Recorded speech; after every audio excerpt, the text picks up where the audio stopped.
Hello friends, how are you all? Today we are going to learn hidden tricks of Canva and how to use them. Let's get started. We have added an image to a post, but right now the image looks very bad, as if it has just been thrown onto the design.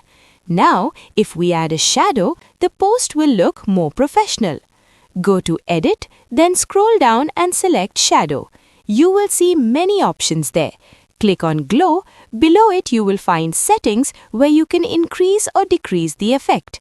From here, you can also change the color. Select white color. Now you can see that the image looks professional and clean. So there is a post in which I want to add a QR code. Let's see how we can add it. We will go to the Apps section, scroll down a little, and here you will find the QR code option. Click on it. Now you just need to paste any URL link here. After that, click on Generate.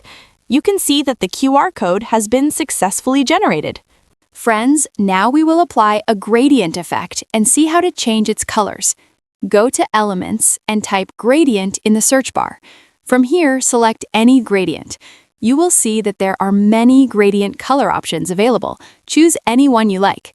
Now, if you want to change its colors, go to Colors. You will see the gradient colors displayed there. From here, you can easily change the colors. Just look at this.